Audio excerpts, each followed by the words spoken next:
Intrigas, brigas, picuinhas e falsidades, suspeitar mal de alguém, a maledicência, falar mal das pessoas o tempo todo e falarmos mal uns dos outros o tempo todo, falsos conselhos, escravizar, julgar, a ociosidade, a indiferença, a frieza, a insensibilidade. Tudo isso temos de sobra. Temos o tempo todo nas nossas vidas o mal, em todos os sentidos. Estar no meio de familiares que não se amam, que não nos amam e que nós também não os amamos. Estarmos no meio de amigos que não são amigos e que isso é dito a todo tempo, em todo lugar, sem nenhum esconderijo, sem nada para esconder, sem que precisássemos camuflar. Não, é falado na televisão, nos rádios, nos programas de televisão, todos, de boca em boca, de pessoa em pessoa. É algo que existe entre nós com toda naturalidade. É um balde de maldade que existe entre todos nós. E foi só o que restou para nós. E isso nós temos de sobra. Pensar mal de alguém é muito fácil. Com toda facilidade nós fazemos. Isso vem nos nossos corações a todo momento. A todo tempo eu penso mal de alguém. A todo tempo alguém pensa mal de mim. Agora pensar o bem é difícil. Os dias de hoje têm nos escravizado na maldade. Os dias de hoje têm nos maltratado e nos fazendo maltratar uns aos outros. O próximo, os familiares, os amigos, os desconhecidos, até mesmo os de perto e os de longe, até pessoas que nós nem conhecemos direito, nós já odiamos elas de pronto, sem conhecermos. São os dias de hoje, os dias que nós estamos vivendo. O mal é o que nós somos, não o que fazemos. Esse mal vem de dentro de nós. É o mundo que vivemos. A vida, o lugar, as pessoas, os costumes. Tudo em nossa volta nos contamina, nos destrói, constrói uma atmosfera dentro dos nossos corações que nos assusta a nós mesmos, quando descobrimos em nós o que nós estamos nos tornando. Passar a ver em mim mesmo um sentimento de maldade com pessoas, com todo tipo de gente, todo tipo de povo, até mesmo a sujeira que nós percebemos todos os dias nas nossas vidas, nos mostra que nós somos até mesmo preconceituosos. Somos racistas em alguns momentos. Eu vejo isso até mesmo em mim. E isso me assusta porque são coisas que nós não éramos. Coisas que não faz nem parte da nossa cultura, desse povo. Mas se assemelha com um mundo sujo, um mundo escuro, feio que nós estamos vivendo hoje. Mandar escravizar alguém é fácil, difícil é lutar contra o que está dentro de nós. Nós temos escravizado pessoas até mesmo na hora de ajudarmos, ou de podermos pagar alguém, ou de poder trazer uma carga menor para um ser humano próximo a nós, ou até mesmo um familiar. Nós jogamos as nossas cargas uns nos outros. E muitas das vezes nós queremos que nossas vidas venham receber pouco, quando nós jogamos muita coisa nos ombros de outros que estão logo à frente. Odiar e ser odiado é a vida que nós temos vivido. Tenho odiado pessoas o tempo todo.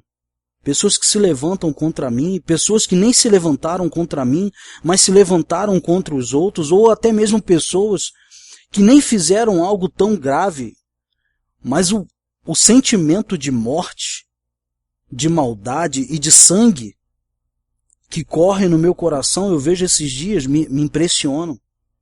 Percebo em mim atitudes e pensamentos estranhos. E quando eu dizia que deveríamos de pedir socorro a Deus, para que não vivêssemos estas coisas, era justamente disso que eu estava falando.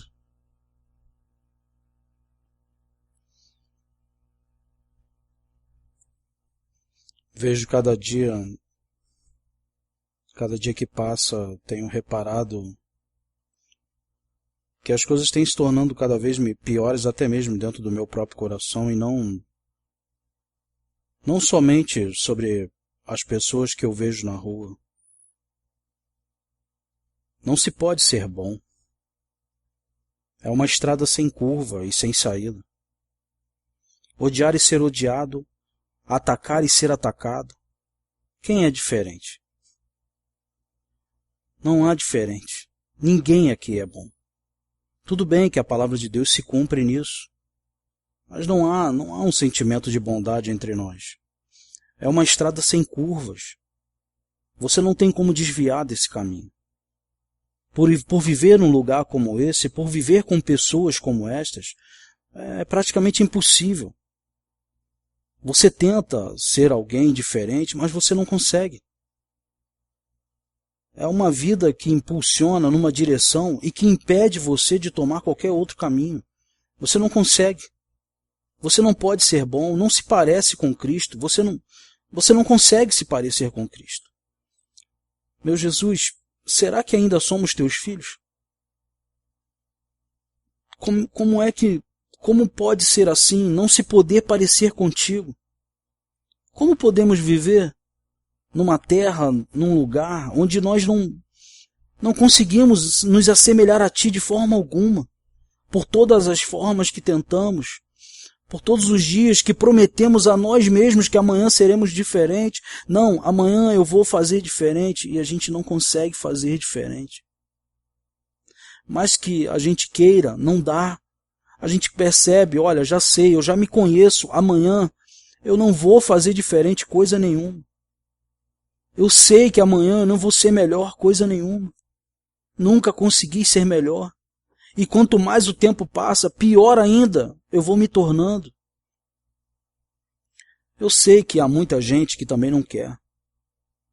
Principalmente muitos que se aproximam de mim. Eu sei que muitos que se aproximam da minha vida. Muitos que às vezes, por naturalidade da vida, como mais achegados, familiares, por exemplo, deveriam esses de ser os principais amigos, mas não são, não é assim. E eu não vou dar uma de falso modesto, não é verdade. A realidade mesmo aqui é de que, por Cristo, pela aparência de Cristo, em alguns momentos na minha vida é que isso acontece. Eu vejo. E há muitos que, por mais que percebam, também, vendo que estão fazendo mal, ou que a si mesmo veem o mal nas suas próprias vidas, não se importam. A cada dia, quando eu vejo isso na televisão, em alguns programas de televisão, onde consigo, às vezes, ver pessoas que eram ícones da igreja, dos meus irmãos, fazendo coisas, falando situações, se envolvendo em práticas que nos envergonham, que envergonham o nome do Senhor, isso vai me causando cada vez mais angústia e cada vez mais vergonha. O que é ser frio e calculista? Como é isso por dentro? Por dentro de nós, como funciona um acontecimento de frieza sobre o mundo, sobre os acontecimentos do mundo, sobre o sofrimento da vida, sobre a deterioração do Evangelho, como nós temos visto hoje? É estranho ver que um ser humano não quer ajudar. Eu tenho percebido que a cada dia esse caos ele tem tomado o coração de todo ser humano. Não há mais vitória, não há mais um sentimento de honra em ajudar uns aos outros, em dar esmolas. Há pessoas pregando que dar esmolas é incentivar a miséria. Dar esmolas é incentivar misérias? E o ser humano que não tem o que comer? E o ser humano que não tem nada e não tem casa? E se fosse eu? E se fosse nós? Quais são os princípios da vida? Essa frieza toma conta de mim também. Eu vejo. Não em questões de ajudar as pessoas. Eu me lembro que há um tempo atrás, há um ano atrás, eu perdi um ente querido. E eu tive que ir ao hospital para poder visitá-lo porque ele ainda estava internado. E eu me deparei com uma coisa que me assustou muito dentro de mim mesmo. Ao chegar naquele hospital, eu percebi que muitas pessoas, era um hospital público, estavam nas macas, né, assim dizendo, nos corredores mesmo, por causa da tamanha lotação daquele hospital. E vi muitas pessoas em miséria, pessoas muito pobres, pessoas sem condições, pessoas que já estavam ali há horas aguardando atendimento, e outras que já haviam sido atendidas, mas estavam ali abandonadas pelo corredor. E ao passar no meio daquele corredor, em direção ao lugar onde meu pai estava internado, ao quarto, eu passei pelas pessoas e eu percebi que algo de ruim estava no meu coração. A indiferença com todas aquelas pessoas que estavam ali, jogadas, caídas, naquele hospital. Eu só tinha um interesse, um sentimento, meu pai. Meu Deus, o meu sentimento ali naquela hora, meu Senhor, era simplesmente ir em busca daquele ente, daquele meu familiar que estava no hospital. Eu só tinha a intenção de saber se ele estava bem. E eu estava extremamente angustiado, porque o meu pensamento é de que ele já estivesse chegado ao óbito, e eu tive medo de que eu não pudesse mais nem poder falar com ele. E não me importava se as outras pessoas estavam má, se elas não tiveram um atendimento ou se não houve uma salvação sobre a vida delas. Não me interessava isso. E logo em seguida, quando eu fui para casa, eu percebi isso no meu coração e me entristeci amargamente no meu coração, porque ali eu olhei para mim e eu disse: você não se parece com Cristo. Eu vi em mim mesmo, Jesus. Eu não me parecia contigo. E é um absurdo eu ter que viver numa vida aqui, desse jeito, frio, indiferente, sem sentido para me levantar de manhã da cama. Porque se for para ter indiferença, se for para poder desprezar as vidas, se for para não ter amor e não ter nenhum sentimento de compaixão, para que eu me levantei hoje de manhã da cama? Para quê?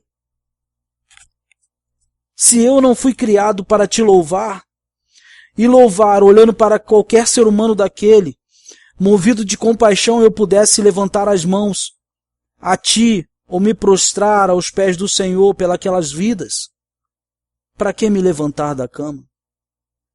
Eu percebi que haviam alguns crentes que estavam distribuindo folhetos e que em momento algum, nas suas orações, é claro, eu percebi isso, havia uma esperança ou uma fé de orar e alguma pessoa daquela se levantar da cama e ir embora.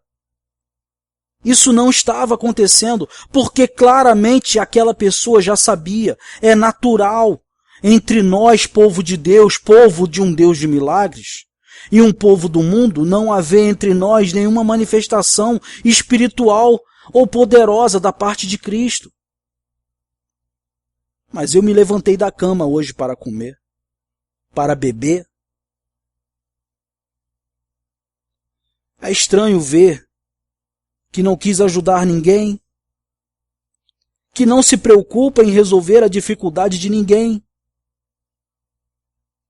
que não se condói por dentro de que talvez atropelou alguma pessoa na rua, ou de que se esbarrou, ou que derrubou um ser humano, ou que você acabou prejudicando alguém, algum patrão que também era crente mandou embora, ou até mesmo os que não são.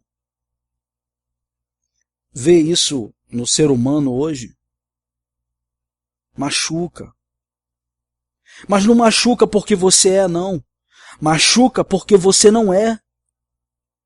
Deus, é lamentável para nós hoje, teu povo, não termos nenhuma característica sua em nossas vidas. É lamentável, é vergonhoso. O Senhor falava de sal. Sal. Nós nem lembramos do que significa sal. Salgar. Transformar. Batismo com o Espírito Santo. Isso já não se vê mais. A igreja está doente. O mundo está acabado. Estamos lutando contra os homossexuais. Estamos preocupados com o aborto. Essas são as nossas guerras, então? Então as nossas guerras são contra o aborto? Contra homossexuais? É com isso que nós estamos preocupados?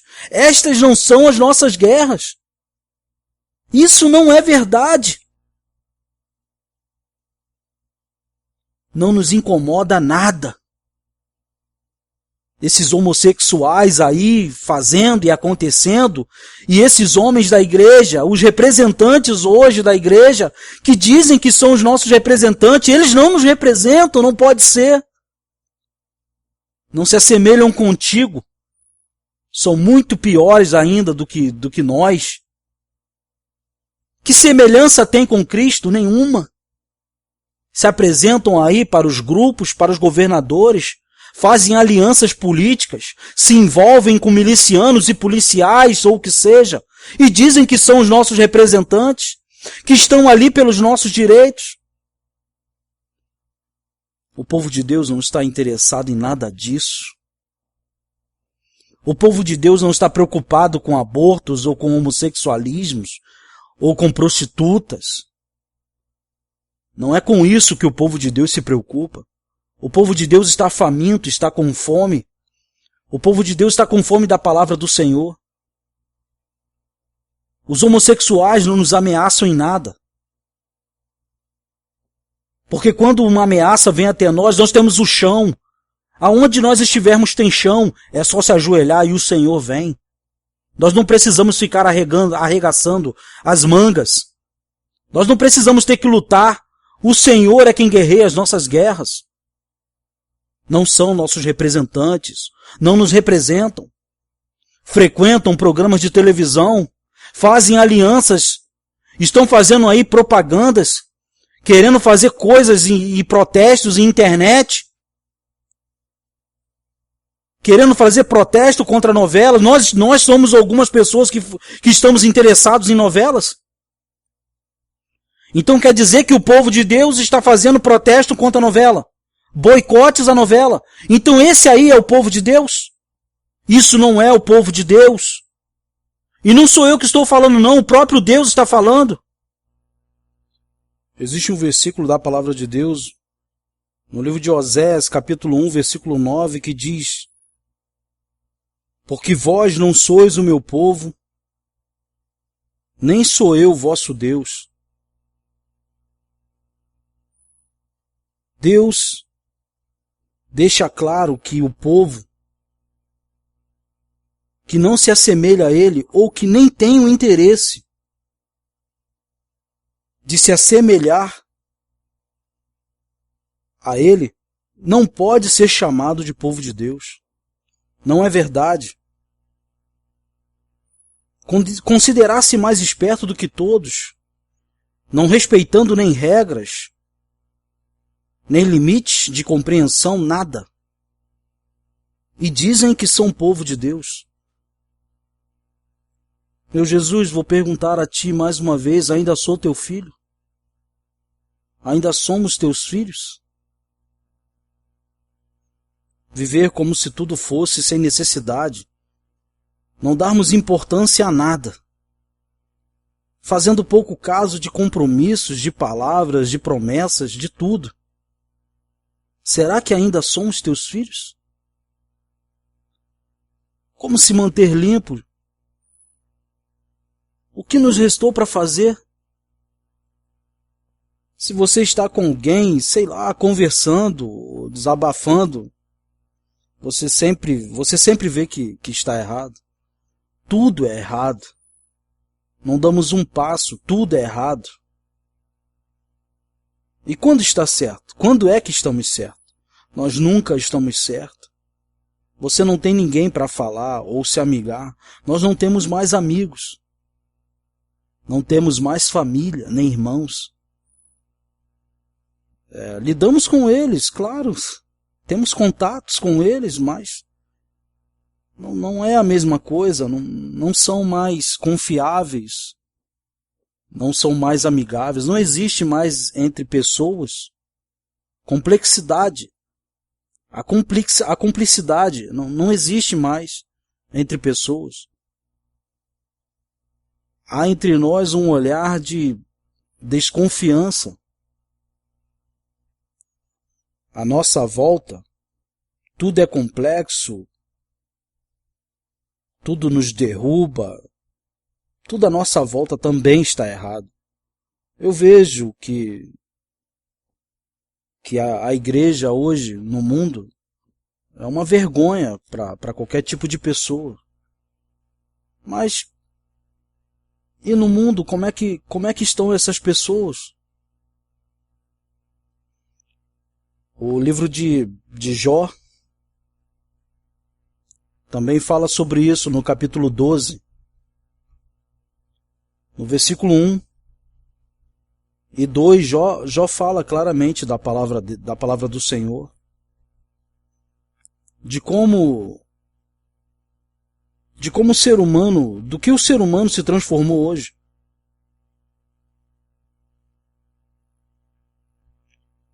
Ao ler o versículo da palavra de Deus no livro de Jó, eu confesso que fiquei perplexo, mas ao mesmo tempo pude ter um entendimento e ali eu pude ver que algo de grave vem acontecendo realmente conosco e não podemos mais negar. Temos que ver, enxergar e olhar de frente. Porque diz no versículo 2 do capítulo 12 de Jó: vós sois o povo, e com certeza convosco morrerá a sabedoria. Jó sabia que a igreja tinha conhecimento de todo o mal e de toda a mentira que vinham falando e deixando claro para o mundo uma imagem de um grupo que não poderia trazer paz, que não poderia trazer fortaleza, segurança e principalmente salvação para ninguém em qualquer parte da terra. Naquela época também era assim. A igreja naquela época já vinha fazendo isso, e isso aterrorizava o coração de Jó, porque naquele momento que ele estava em tamanha aflição, ele esperava receber daqueles que eram os grupos que representavam o povo de Deus, que representavam assim ao próprio Senhor, que eram embaixadores segundo a palavra e o ensinamento da verdade. Então esperava ali encontrar refúgio, mas não foi o que aconteceu. Jó, ao coração de Jó veio um terrível sentimento de medo ao olhar nos olhos daqueles homens que pareciam muito mais abutres do que verdadeiramente representantes de Cristo. Na boca daqueles homens havia fel, dureza, maldade, coisas estas que nós não enxergávamos no mundo somente. Enxergávamos no inferno, enxergávamos em todo tipo de maldade do mundo, mas não na igreja, não no povo de Deus. Não poderia haver tamanha malandragem, astúcia, porque o povo de Deus não veio à terra para isso. Para aprender as maldades do mundo, para aprender as maldades dos homens. A palavra de Deus diz que o próprio povo de Deus ensina hoje, em tempos difíceis como estes, ensina o mundo a como ser mundo, a ser pior do que são. Não somente aprendemos com eles, como hoje ensinamos a eles a como ser piores. Principalmente em perfidez, agindo como se realmente acreditássemos em coisas que nós não estamos nem aí para elas.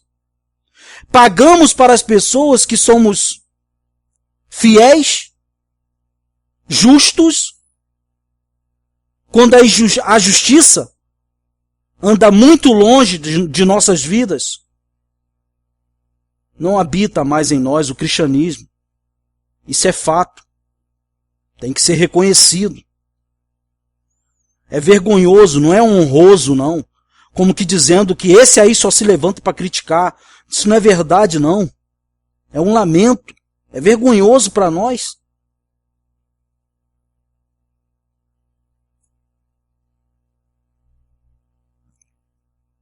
Será que ainda somos teus filhos, então? Eu pergunto para Deus.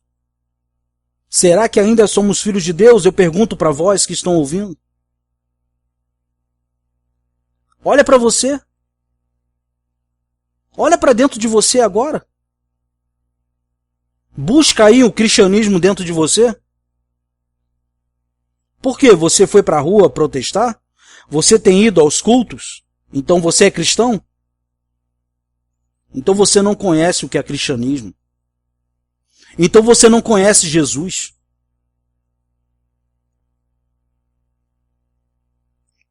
O que será que eu fiz hoje? O que será que eu me dei hoje para mim, para minha alma? O que foi que eu busquei, que eu trouxe de bom para mim hoje? O que será que a minha alma hoje pôde dizer para mim: estou satisfeita, muito obrigado pelo que você me deu? Quando eu abro a minha boca para falar, eu só falo daquilo que eu vejo e do que eu tenho ouvido. Não é de relacionamento com Cristo, não é de... Nós como igrejas, nós como igreja, eu falo para ti agora, Deus, nós não temos nada para falar para nós mesmos que fomos cristãos hoje. Hoje eu fui um cristão, hoje. Hoje eu me dei um pouco de cristianismo. Hoje eu louvei a ti. Não é verdade. Isso não aconteceu. Isso não acontece há um bom tempo. Com nenhum de nós. Nenhum de nós tem feito nada disso. Agora tudo que vejo é superficial, é raso. Não existe mais palavra de Deus. As músicas, Deus que me perdoe, que loucura. Tem funk, tem pagode. E tá todo mundo envolvido. É pop rock. A Ana Paula Valadão disse aí agora, uma igreja é pop rock. Deus que me perdoe. Onde nós estamos, onde nós chegamos.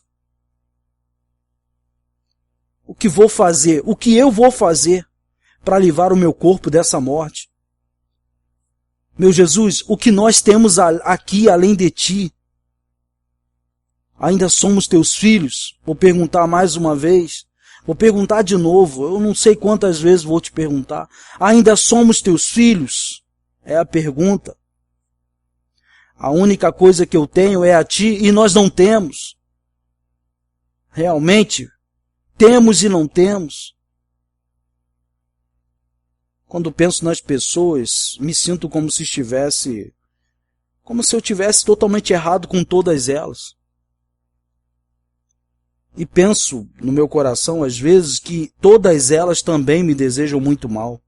Esse é o sentimento que bate lá dentro no fundo do coração. Tenho procurado estar vendo filmes, sei lá, ver no blog alguma coisa, para ver se eu consigo me manter vivo. Porque a angústia é grande, o vazio profundo, muito maior ainda. Como é que eu vou manter a minha fé viva? Como é que eu ainda vou ter esperança? Me lembro que uma vez eu tive um pesadelo, juntamente com uma luta espiritual. E esse pesadelo era um pesadelo que mostrava claramente, um pesadelo que vinha mostrando como se tornou o mundo. O mundo que vivemos hoje, esse pesadelo eu vi que era uma profecia de Deus me mostrando o que vinha acontecendo. Foi um pesadelo que eu sei, não dá para desprezar. Foi algo muito real, eu vi que era de Deus mesmo. E que o Senhor me mostrou através daquele pesadelo que eu tive, que foi muito longo também, que algo estava para começar, era o que eu penso. E tenho a impressão de que realmente está começando. Foi logo assim um pouco antes de eu acordar.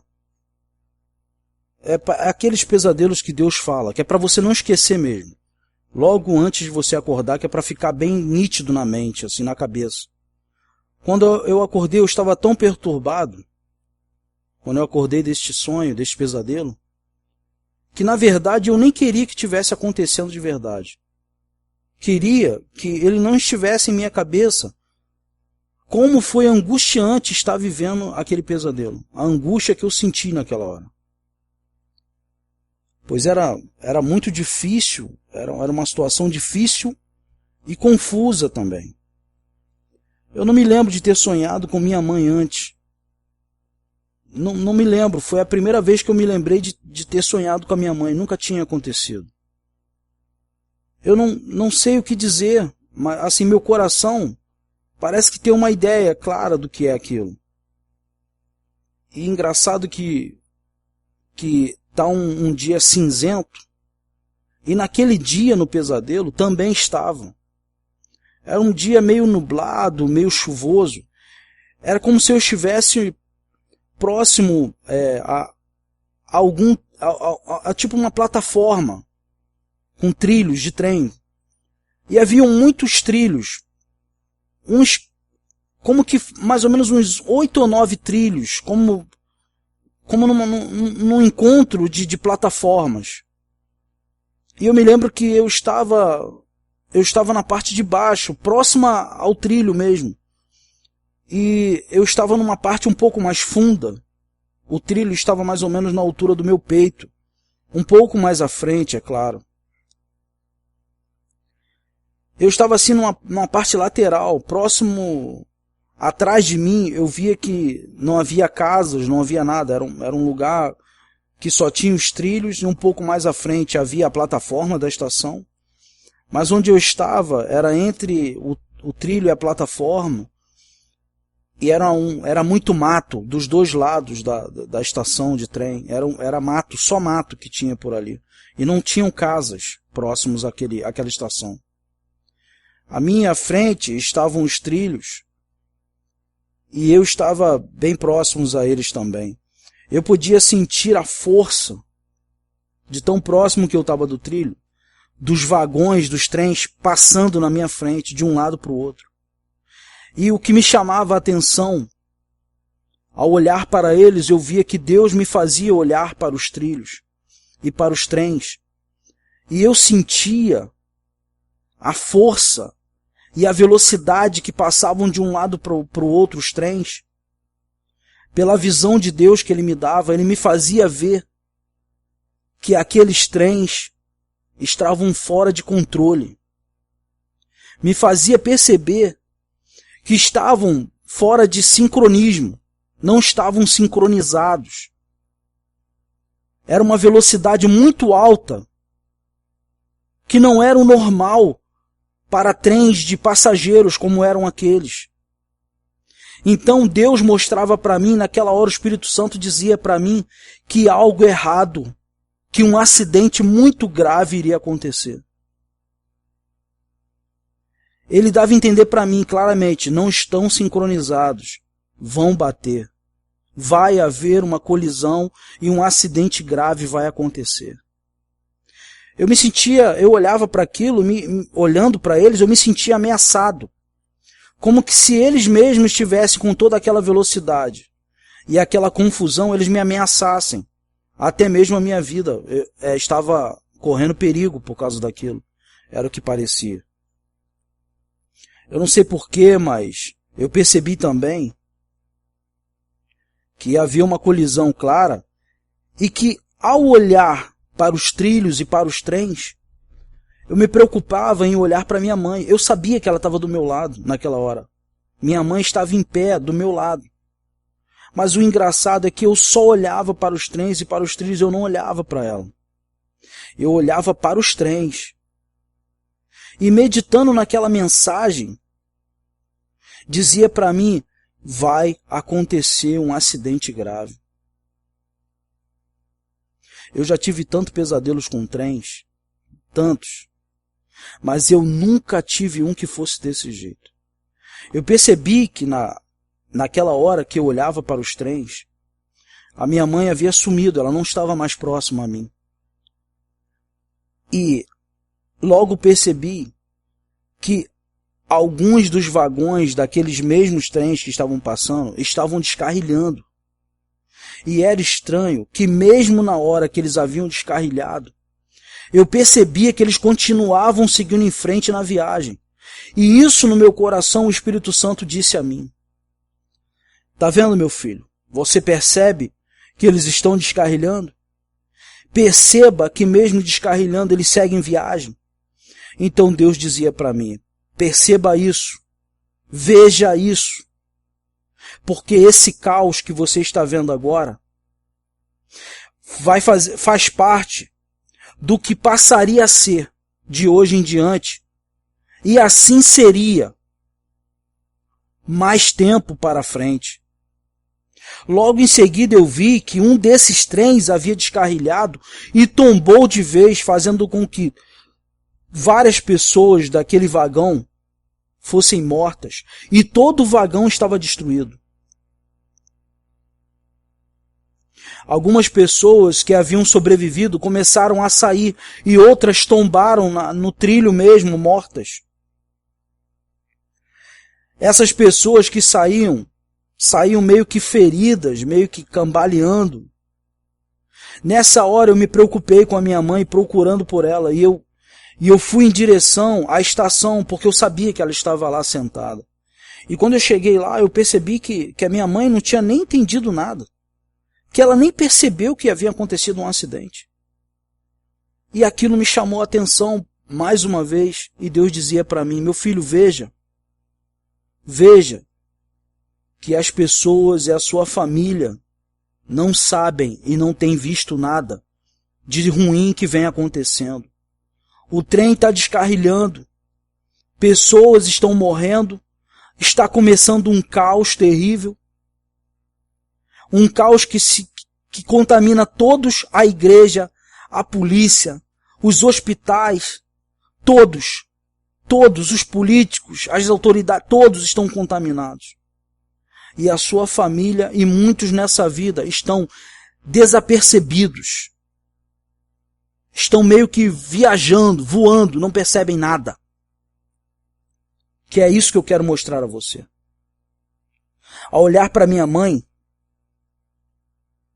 eu tinha uma ideia como que se eu estivesse vendo qualquer outro tipo de ser humano que vive e só vive sem saber o que é e o que virá. Não sabe nada. No rosto dela eu via que estava totalmente desligada. Somente esperava pelo próximo trem que viria para que ela pudesse seguir viagem. Só isso. Ela não percebeu que havia acontecido um acidente. Então eu disse para ela: mãe, no sonho eu dizia para ela: vamos embora. Vamos embora. A senhora não percebeu o que aconteceu? E ela dizia: não, eu não vi nada. O que houve? Me lembro que quando eu tirei minha mãe da estação, num piscar de olhos, o que era um dia cinzento virou noite. Escureceu num piscar de olhos. Então eu percebi que todas as pessoas que estavam naquele trem e que haviam sobrevivido começaram a procurar uma forma de sair dali. Começaram a procurar um lugar para sair. Então eu percebi que não havia saída, porque era mato para os dois lados, não tinha uma saída e ninguém queria seguir pelos trilhos. Todo mundo já sabia que pelos trilhos havia um grande risco. Parecia um lugar abandonado aquele. E eu via que era um caos entre as pessoas e umas correndo por um ou por outro lado. Eu ouvia gritos e desespero e um sentimento de tentar fugir e não conseguir, mas queriam fugir a todo custo. Nesta hora eu percebi que o Espírito Santo de Deus dizia para mim: meu filho, veja, estes acontecimentos de caos, alguns morrerão e outros sobreviverão. Muitos morrerão espiritualmente, alguns que estão escondidos e que são meus filhos e que estão escondidos em lugares que eu os escondi, e que estes, que não se dobraram a Baal e para o mundo que se vive hoje, e não se envolveram com uma igreja prostituta como hoje, mas que reconhecem que estão errados, estas pessoas vão tentar fugir, vão tentar sair, porque estão escondidos a pão e água. Essas pessoas vão tentar sobreviver, enquanto muitas já morreram espiritualmente. Eu me lembro que eu já tive outros sonhos com trens, mas em alguns eu me escondia, eu fugia, e era sempre um sofrimento. Sempre era assim. Me lembro de um sonho que eu tive, em que eu entrava numa favela e eu era perseguido. Eu me lembro que eu encontrei um homem maltrapilho, sujo, dentro da favela, e eu falava para ele: como posso fazer para eu sair daqui? E ele me olhava meio que com um olhar de surpresa, como que dizendo: sair daqui? Como assim sair daqui? Eu dizia: sair daqui, eu gostaria de sair desta favela, eu queria sair da favela. Ele dizia: não existe saída da favela. A favela é o que é. A favela é a vida. A vida é essa favela, e não tem saída. A vida é aqui. Não existe vida fora daqui. Naquela hora no sonho que eu tive muito medo, de pavor, de saber que eu ia ter que sobreviver ali. E que aquele caos que eu via dentro daquela favela, com uma prostituição desvairada, com violência, com maldades, eu ia ter que sobreviver àquilo. Então eu acordei muito assustado. E quando eu acordei aqui assustado, eu vi que Deus estava dizendo para mim que havia sido um ataque espiritual que eu havia sofrido. E que o maligno dizia para mim: você vai ter que aceitar. Você vai ter que aceitar, a vida é isso aqui. Por isso Jó havia dito para aqueles homens: convosco morrerá o conselho. Porque vós, que recebestes a palavra da verdade, hoje, pelos vossos pecados a esconderam. E então, morrendo vós na espiritualidade, morre também a palavra de Deus convosco. A revelação que foi dada a vós para distribuir para o povo de Deus não será distribuída. Morrerá convosco. Eu percebo que toda a palavra de Deus que foi levada a vós para que fosse transmitida para o mundo, não será transmitida assim como Israel havia feito. Que não queria que o povo em redor, os povos em redor, fossem salvos e não levavam a eles as palavras de libertação, que Deus queria libertar o mundo. Claramente dá para você perceber. Satanás havia dito para mim no sonho que eu ia ter que aceitar que a igreja é isso mesmo. E que nunca haveria mudanças. O Senhor não vai salvar nada. Foi você que inventou isso. Isso é coisa da sua cabeça. Ele dizia na minha cara. Ao acordar eu percebia que havia em mim um pavor e automaticamente havia sim no meu coração um sentimento de tristeza. De que eu também acabei acreditando de que aquilo era a realidade. Que nós não tínhamos saída. Que não haveria para nós salvação. Que você é isso, a igreja é isso, a família é isso. E o que você está vendo de errado no mundo é isso e você vai ter que viver assim. E não se preocupe não, porque a velhice está te esperando e você vai envelhecer. E vai morrer nessa velhice. Com essa vida insignificante que você tem hoje, assim mesmo você vai morrer amanhã. E não vai haver mudanças. E não vai haver resgate. E esse, assim, desse jeito, é o seu fim e assim será. Era uma ameaça para nós. Você que está me ouvindo agora, você não pode acreditar. Você não pode deixar isso entrar no seu coração. Satanás, eu sei, por você estar isolado, por você estar isolada, tem aprisionado você nesta mentira, te fazendo olhar para o mundo ao redor, te fazer olhar para as coisas ao redor e dizer, tá vendo tudo isso aqui? Tá vendo essas brigas? Tá vendo essas picuinhas? Essas confusões? Essa prostituição? É você, é a vida. A vida é isso aqui. Quem foi que disse para você que existe algo diferente disso aqui? Não existe diferença. Esse sentimento de prostituição no seu coração todo dia, o dia todo. Quem foi que disse a você que existe uma diferença? Não existe diferença. Ele diz na sua cara que a vida é isso mesmo. Hoje mesmo eu tive um pensamento de algumas coisas que têm vindo à minha mente e que tem contribuído para as palavras que às vezes Satanás tem falado na minha cara, no meu rosto, me cuspindo, dizendo para mim, você é um inventador de casos, um louco, que diz que existe esperança onde não há esperança, que existe saída para um mundo que não existe, quando a vida é isso que você está vivendo e está vendo.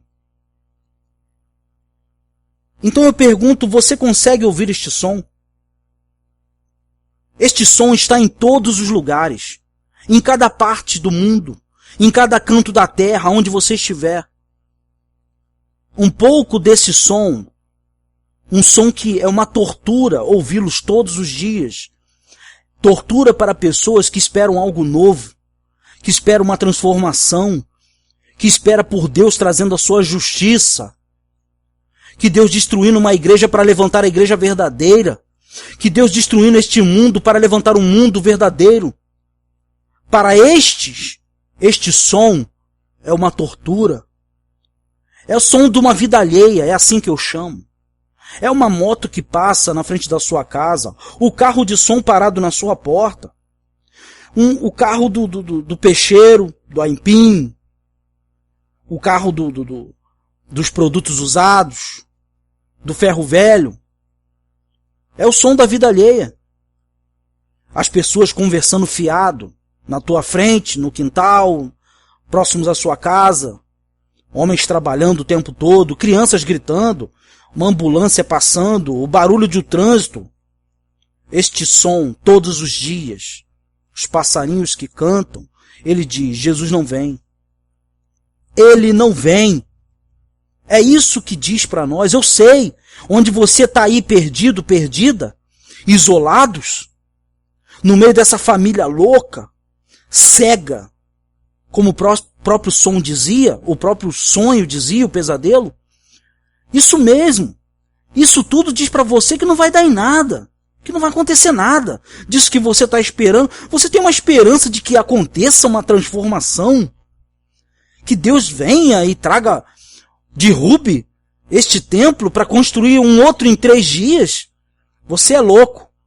Quiseram matar Jesus por causa disso também. Desde o período da Páscoa para cá, que eu não sei se vocês sabem, mas a Páscoa, ela representa, não é Natal não, é o dia 14 de abril, o 14º dia do mês de abril, como diz no livro de Êxodo. Eu percebi que havia um silêncio profundo no ar. E isso me chamou a atenção. Percebi desde então que o Senhor já não dava mais sinal da sua presença em nada. E isso me fez olhar e imaginar que alguma coisa estava errada. Não tenho sentido, em momento algum mais, nada da percepção espiritual de antes. Me toquei então nessa hora de que alguma coisa estava acontecendo, mas eu não tinha como saber. Não era tempo de Deus. O Senhor não havia revelado ainda para mim. Me toquei que Deus não despertou mais para os seus sinais, para os sinais que antes ele vinha falando. Então eu vi que as coisas não estavam bem. Uma das coisas que me chamou a atenção foi porque eu não vinha mais tendo lutas espirituais. Então nessa hora eu disse, Deus, o que está acontecendo? Eu ainda tenho dormido muito mal. Tenho tido dificuldades para dormir. E pensei que até mesmo, meu Senhor, na minha vida contigo, permanece a mesma. Eu ainda tenho procurado buscar-te. Eu ainda tenho temido a ti, segundo a tua graça e misericórdia. Mas se eu tenho procurado seguir-te, os teus preceitos, os teus mandamentos, o que está errado então, Deus? O que significa este silêncio? E de repente, uma voz saiu como que um suspiro do coração, aquela frase que vem de dentro, como um grunhido, que você suspira, você mesmo não percebe, não é planejado, você não planeja falar, ela vem de dentro, mas ao mesmo tempo que ela vem de dentro, ela te dá um resultado daquilo que está no coração. E você percebe que alguma coisa, você na tua própria palavra, você percebe que alguma coisa saiu. E eu disse, Jesus está em silêncio. Eu me lembro que eu estava na janela de casa, olhando para um morro, que da janela da minha casa eu consigo ver os morros. E ao estar de frente para a janela, era madrugada, e eu soltei esse suspiro que saiu do meu coração e disse, Jesus está em silêncio. Nem eu mesmo sabia o que estava falando. Nem eu mesmo sabia o que eu havia dito. Jesus está em silêncio. Silêncio. Jesus está em silêncio. O que seria isso? O que significa um momento como esse, um enigma como esse? Eu até sabia que Jesus já não vinha falando mais com o homem, como falava antes conosco. Eu sabia disso. Então qual é a diferença? Se Jesus já não fala mais abundantemente conosco como falava antes, O que significa silêncio? Qual é a diferença entre não falar ou fazer silêncio? Existe uma diferença? Espiritualmente, para quem é cristão, existe sim. Existe sim. E só depois de quase 2 semanas o Senhor me revelou o que estava acontecendo de verdade. O silêncio de Deus, vou explicar a você, é o mesmo que a retirada das mãos protetoras do Senhor, como vínhamos tendo durante toda a nossa vida. Era como se Deus estivesse dizendo que hoje, a partir de hoje, os filhos dos homens, todos vós na terra, de uma extremidade à outra, vão começar a experimentar um pouco do caos que antes vocês não tinham experimentado. Caos em todas as áreas. Caos em todos os sentidos.